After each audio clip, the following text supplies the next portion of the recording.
No podemos superar la crisis educativa con el modelo tradicional en las aulas. Curtis Johnson. En el sector de la industria, innovar supone mejorar continuamente los productos con respecto a sus versiones anteriores. En este proceso gradual, a veces surge una innovación radical que rompe con el paradigma anterior.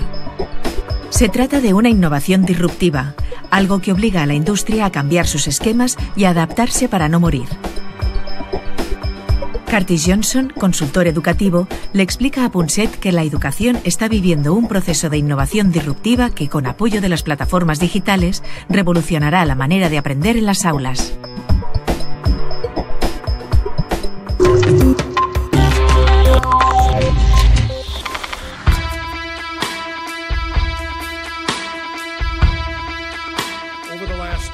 Durante los últimos 10 o 20 años, en casi todo el mundo, el sector educativo ha dejado de centrarse en el acceso y ha pasado a centrarse en la expectativa, la de que todos los jóvenes tienen que prepararse para la economía y la sociedad que intentamos forjar. Mi hipótesis es que no podremos lograrlo. No podremos superar ese desafío con el modelo tradicional en las aulas. Es logísticamente imposible y financieramente insostenible. La buena noticia es que la plataforma tecnológica de la que disponemos hoy en día sí nos permite hacerlo, y además de formas inconcebibles en el pasado. Cart, me gustaría que los telespectadores entendieran lo que significa innovación disruptiva. La idea más arraigada es que la innovación es cualquier cosa menos disruptiva. Pero ahora llegas tú y nos dices que si queremos hacer algo nuevo, algo útil en el ámbito de la educación, debemos optar por la innovación disruptiva. Sí, es sorprendente y fundamental. Ante la palabra innovación, se suele reaccionar como si fuera un mero sinónimo de mejora, de algo que se perfecciona cada vez más. Así es como lo vemos más a menudo. Constatamos que con la mayoría de productos y servicios, a quienes nos los proporcionan, les conviene mejorarlos continuamente para que nos gusten más y los compremos más. Podemos pensar aquí en los productos. Durante mucho tiempo, las cámaras fotográficas no pararon de mejorar. Cada vez eran más interesantes, tenían más capacidad. Las películas fotográficas eran de grano, más fino, más coloridas y con más resolución. Si esperabas un año o dos, podías comprarte una cámara nueva que superaba con creces la anterior. Sin embargo, en algún momento, cuando la ciencia encontró la manera de sustituir los carretes por la imagen digital, de repente, todos los que invertían en mejorar cámaras analógicas, que era una forma de innovación continua, y que iban mejorando. Sí. Bueno, pues de repente se vieron trastocados por las cámaras digitales. Que eran muy malas al comienzo. Hasta el punto de que es muy difícil encontrar un sitio para comprar carretes en la actualidad. Este es un ejemplo de innovación disruptiva. Se podría decir que lo mismo que pasó con las cámaras analógicas sucedió con la música. Me refiero a que la industria musical, como la entendíamos tradicionalmente, trabajaba para que los soportes, los medios en los que se ofrecía la música, mejoraran todo el rato. El disco compacto era infinitamente mejor que los antiguos discos en vinilo. Es cierto, ya. Pero luego Apple, imagino, y otras empresas comprendieron que incluso si el sonido no era tan perfecto como el de un magnífico CD, la modularidad de poder comprar una canción por $1, sumada a la portabilidad de poder tenerla en varios soportes cómodos y fáciles de transportar, era algo que podía arrasar con todas esas décadas de innovación continua, de mejora incremental continua. Fantástico. Y eso puso patas arriba toda la industria musical. La tesis de nuestro libro es que deberíamos mantenernos atentos porque lo mismo está sucediendo en la industria educativa. Lo primero con lo que nos encontramos, por supuesto, es que la gente no está acostumbrada a pensar que las escuelas formen parte de una industria o sector. Como mucho creen que son simplemente otro servicio público básico.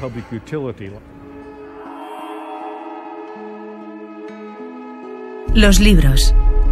Algunos estuvieron malditos, otros ocultaron secretos o sirvieron para difundir conspiraciones y promover desde sus páginas ideas y revoluciones. O sencillamente nos hicieron disfrutar de un buen rato. Estamos tan habituados a ellos que no nos damos cuenta de que la invención de la imprenta y el libro fue tal vez la innovación disruptiva más importante de la historia de la humanidad. La imprenta rompió con el monopolio del conocimiento, que estaba en manos de unos pocos, generalizando el uso de la lengua escrita y la lectura gracias a un sistema de copia barato y rápido, que aún sigue evolucionando. El hombre es capaz de modificar su entorno introduciendo innovaciones artificiales, que transforman nuestra forma de interactuar con los demás. El motor de vapor, por ejemplo, trajo consigo la revolución industrial. La aeronáutica rompió los límites de nuestra capacidad física. El telégrafo, el teléfono o Internet han cambiado nuestra forma de comunicarnos e interactuar con un grupo social mucho más extenso del que nos es habitual. El surgimiento de estas grandes innovaciones disruptivas dan forma a nuestra economía, política, cultura y educación. Especialmente en este último sector comienza ahora a sentirse con fuerza la disrupción innovadora de las nuevas tecnologías.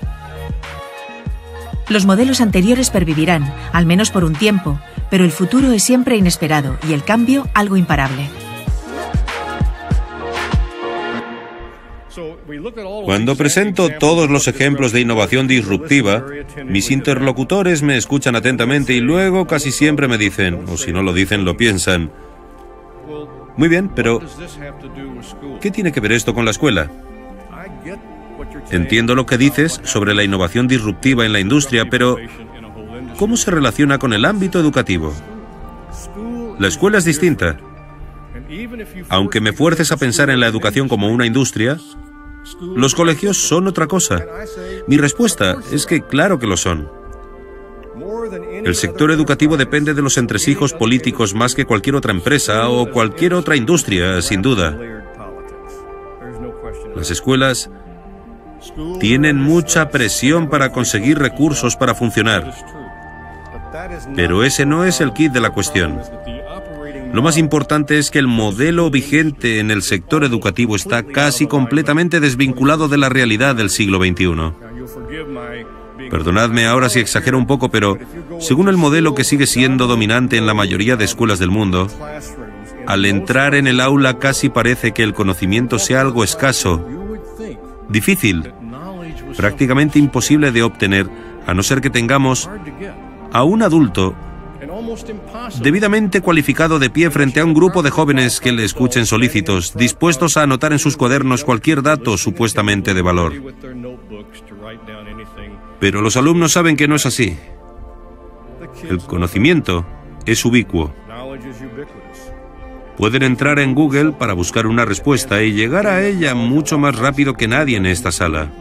Hasta un muchacho de 9 o 10 años puede hacerlo. Es cierto que tal vez no tengan el criterio para saber cuáles son las cosas que merece la pena buscar, ni la sabiduría para valorar lo que encuentran, pero es evidente que pueden acceder al conocimiento. No tenemos que dárselo. Realmente lo que dices es que la innovación disruptiva que ha sucedido en la industria, básicamente o en cualquier otro tipo de actividad, también sucederá en la educación. Habrá innovación disruptiva. Sí, y no solamente pasará en la educación, sino que sucederá prácticamente del mismo modo que sucede en otros sectores. La pauta en otros sectores es que la tecnología disruptiva se introduce en el mercado. Si pensamos ahora en un contexto de mercado, con un primer intento que realmente no es muy bueno. De modo que las únicas personas a las que les interesa al principio son los que no han podido permitirse el producto mayoritario. No han podido acceder a él o lo han encontrado poco práctico en algún sentido. Por tanto, si pensamos ahora en las escuelas, los que viven lejos de un centro educativo, o los que están siendo escolarizados en casa, o los que se han quedado atrás y necesitan ponerse al día, pero no tienen una manera convencional de hacerlo, son los que conforman el mercado inicial, formado por personas que no tienen demasiadas opciones. Así que incluso si los primeros productos ¿Son peores? de la plataforma tecnológica no son muy buenos, se lanzarán a probarlos porque son mejores que nada. Es como los que compraron los primeros televisores que funcionaban con transistores. En realidad no eran muy buenos aparatos, pero para quienes no se podían permitir los enormes sistemas de televisión para el salón que ocupaban un mueble entero, era mejor el sistema nuevo que no tener televisor en absoluto. Así que estuvieron muy satisfechos, y esa tecnología disruptiva empezó a consolidarse en el mercado.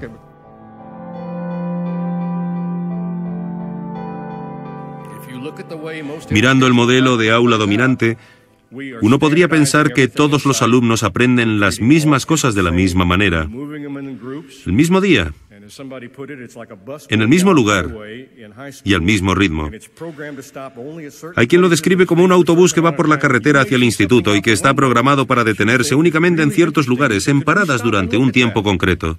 Si alguien va en el autobús, mira por la ventana, ve algo interesante y pregunta si puede bajar a mirarlo, la respuesta es no. Tenemos que ir hacia la siguiente parada, porque así está programado. No es un sistema muy flexible. La única forma de hacerle frente es mediante la personalización radical. ¿Y es posible hacerlo? Desde luego. Pero yo diría que la plataforma tecnológica, o como queráis llamarla, el aprendizaje electrónico, ha seguido el mismo recorrido que la innovación disruptiva que podemos encontrar en cualquier otro sector. La primera versión del aprendizaje electrónico no era demasiado buena, pero luego, sigilosamente, como todas las innovaciones disruptivas, el sistema fue mejorando y mejorando. Se volvió más vívido, más sólido. Empezó a cubrir más asignaturas. ¿Y qué ha sucedido ahora? En los últimos 2 o 3 años, llegados a este punto, puede que peque de romántico o idealista, yo diría que acabamos de entrar en la fase 3.0 del aprendizaje electrónico. No hay más que ver el software educativo y la oferta online que hay ahora. Las 12 empresas principales de este campo compiten mucho entre sí y crecen a tasas del 30 al 40% por año. Pero es que, además, este sistema ofrece algunas de las oportunidades de aprendizaje más sofisticadas del mundo. Hay cursos de química que le dan 20 vueltas al 99% de las clases de química que pueda impartir cualquier buen profesor. Y si quieres asegurarte de que los niños sepan qué olor desprende un mechero de Bunsen, siempre pueden ver el material en la biblioteca e incluso recibirlo por correo. Pero ¿cómo se puede conciliar la innovación disruptiva, incluso en el ámbito educativo, con eso que se nos dice tan a menudo de que uno de los principales problemas de la educación es la falta de personalización, que es muy cara, claro? Exacto. El sector educativo siempre se ha caracterizado por un compromiso muy noble de personalizar la experiencia de aprendizaje. Siempre hemos dicho que sería muy deseable, pero lo cierto es que jamás ha sido una opción económicamente viable. Es como si alguien quisiera una versión personal del Windows. Resultaría carísimo. El modelo tradicional carece de medios para personalizar la experiencia educativa de cada niño. Sin embargo, lo que permite la innovación disruptiva, si nos planteamos la tecnología no como una herramienta, ni tampoco como algo que añadamos a la estructura tradicional, sino como una plataforma en sí misma, es que de repente resulta ya no solamente factible, sino también asequible personalizar la experiencia de aprendizaje. Es verdad. Y en realidad, en muchas de las demostraciones que se han hecho hasta ahora, acaba costando un poco menos que el modelo tradicional. ¿Quieres aprender a componer música? ¿Quieres aprender un idioma extranjero? ¿Quieres entender las coordenadas cartesianas, algo que probablemente ha hecho solamente un 1% de los presentes? Todo esto es posible ahora y no lo era antes. Sin embargo, la siguiente pregunta suele ser, bueno, si se utilizan estos recursos, la mayoría de los cuales son recursos online, tanto si los niños están en grupo como si están en ubicaciones remotas, ¿estamos hablando entonces de una escuela de verdad? Creo que la mayoría de los que hemos visto surgir esta generación 3.0 de ofertas electrónicas educativas convendríamos que sí, porque se pueden incorporar varios modelos didácticos, se forjan comunidades y también redes para facilitar el aprendizaje, y la imagen cada vez difiere más a la de la fotografía con niños sentados frente a un ordenador cara a la pared. En su lugar, tenemos algo como lo que refleja el instituto de un pequeño municipio rural. Os prometo que nada más entrar en la escuela, parece que hayas entrado en el departamento de marketing de una empresa de nueva creación. La primera impresión es que no está pasando nada, que nadie trabaja. Pero luego te das una vuelta y te percatas de que suceden un montón de cosas. Los alumnos trabajan en grupos, los profesores van de un lado a otro solucionando problemas, respondiendo dudas, dando consejos y animando a los chicos, algunos de los cuales preparan presentaciones orales, otros resuelven problemas. Hay chicos mayores que ayudan a los más pequeños, otros corren a hacer algo que es mejor hacer en grupo. Se trata de una escuela de verdad, y es el tipo de escuela que está surgiendo.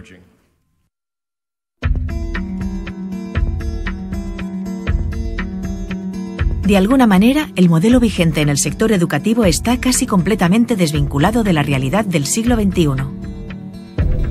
El futuro es digital, y los que pueblan ahora las escuelas pertenecen a esa esfera.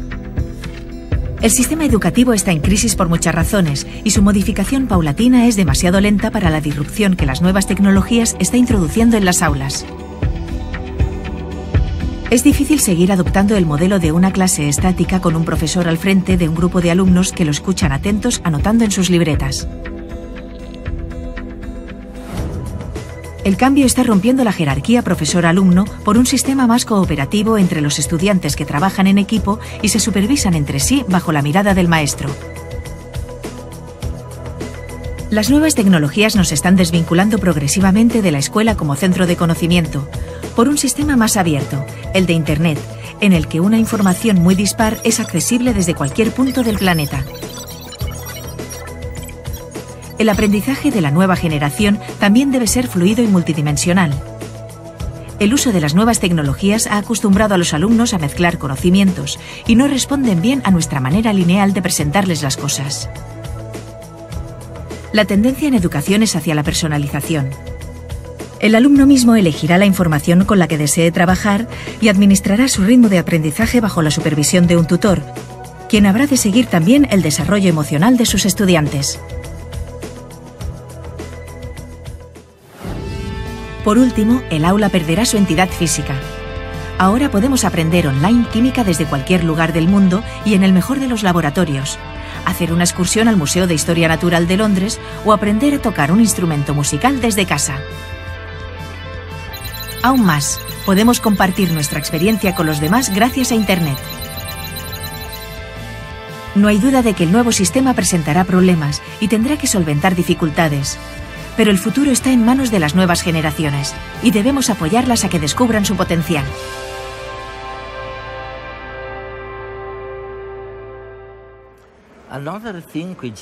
Otra cosa que se dice constantemente es que el sistema educativo actual no les brinda a los estudiantes las nuevas competencias y habilidades que son necesarias para conseguir un trabajo en el mundo de hoy. Exacto. Nuevamente, ¿cuáles son esas competencias? Bien, hay un determinado porcentaje de jóvenes que parecen destinados a que todo les vaya bien sea cual sea el sistema educativo. A ellos siempre se les ha dado bien. Así que incluso si la educación o las escuelas no cambian durante 100 años o más, estos jóvenes seguirán teniendo buenos resultados porque aprenden lo que hay que aprender y todo les va bien. No obstante, la mayoría de niños, igual que la mayoría de jóvenes, deberán adquirir destrezas que las generaciones anteriores no tenían. Me refiero a que no solamente tendrán que aprender asignaturas básicas, sino que deberán saber cómo encontrar las cosas que necesitan saber. Y luego tendrán que aprender a trabajar tal como trabaja el mundo hoy, que es principalmente en equipo. Deberán practicar el arte de la colaboración, que me parece que... No es tan competitivo, ¿no? Sí, eso es el reto de colaborar con desconocidos. A todos nos encanta la idea de colaborar con nuestros amigos y lo hacemos de muchas maneras todo el rato. Pero el mundo laboral nos fuerza a llevarnos bien productivamente y crear algo de valor con gente que quizá ni siquiera nos gusta, lo cual requiere un tipo completamente distinto de educación. Muchos opinan que la plataforma online comporta anonimato, distancia, soledad, alienación, disfunción social, exclusión. Sí, pero resulta que no es así. Si entrevistamos a los profesores online, y la mayoría de ellos empezaron a trabajar en el sector tradicional y luego se pasaron a la formación por Internet, muchos de ellos porque habían perdido su trabajo, casi todos nos dirán que tienen una relación más cercana, más íntima y más interactiva con los alumnos en la plataforma online que cuando estaban en un aula tradicional. En el aula tradicional estaban ahí de pie frente a ¿qué? ¿20, 25, 30 alumnos? Un 20 o 30% de estos alumnos jamás levantaban la mano para hablar. Algunos porque se aburrían como ostras, ya que todo iba demasiado lento para ellos. Otros porque no entendían las cosas y no tenían suficiente confianza como para pedir la palabra y decir que no se enteraban de nada. Pues bien, en el mundo online, esto no puede ser así. El profesor debe tener un contacto individualizado con todos los alumnos, a través de varios medios y constantemente. Y además queda un registro informático de este intercambio. Así que en realidad no se crea anonimato, sino que más bien se elimina.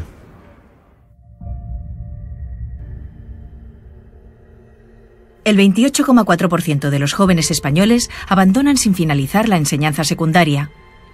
Una cifra que ha mejorado en 3 puntos en el último año, pero que aún es el doble de la europea. ¿Qué está ocurriendo? Curtis Johnson menciona que una de las posibles causas del elevado abandono escolar de los últimos años es la burbuja inmobiliaria. ¿Para qué estudiar si era más fácil hacer dinero en el sector de la construcción, donde la oferta de trabajo era alta? Sin embargo, algo se quebró profundamente en 2008, cuando se inició la crisis en la que vivimos ahora. El Dow Jones de la Bolsa de Nueva York ha sufrido la mayor caída en puntos de su historia.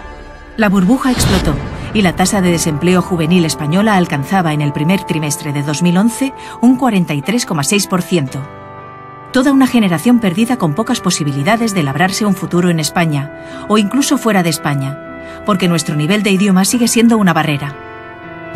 El sistema educativo también es, en gran parte, responsable de la situación, porque no suministra las nuevas competencias necesarias para la sociedad del conocimiento y porque sigue anclado en las necesidades de la pasada revolución industrial.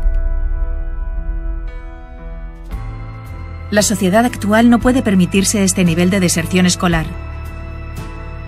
Es importante incentivar a nuestros jóvenes a que estudien, ya que se calcula que el 50% del abandono se debe a que los estudiantes no se sienten motivados.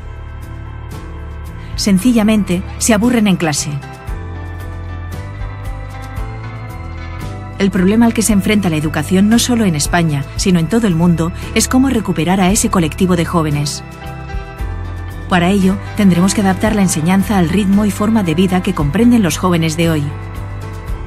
La introducción del aprendizaje emocional en el sistema educativo constituye un instrumento imprescindible para consolidar ese objetivo. El modelo tradicional no puede seguir funcionando así mucho tiempo, si bien el nuevo sistema aún está por definir. No sabemos cómo será, pero sí que hablará la lengua de la nueva generación digital y encontrará apoyo en el desarrollo de las nuevas tecnologías.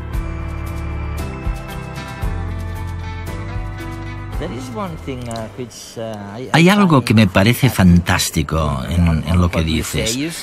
Afirmas que debemos cultivar la aspiración a que las personas sean distintas entre sí, que no seamos todos iguales. que todos somos en realidad diferentes. Sí, sí. Y ahí se demuestra lo absurdo que es el modelo educativo dominante que todavía perdura en la mayoría de países. Es como si hubiera una suposición comúnmente aceptada de que todos los niños son iguales.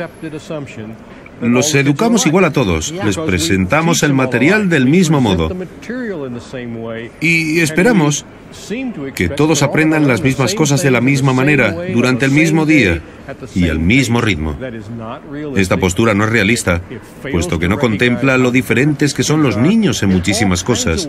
Por ejemplo, en el estilo de aprendizaje, pero también en el ritmo de adquisición de los conocimientos.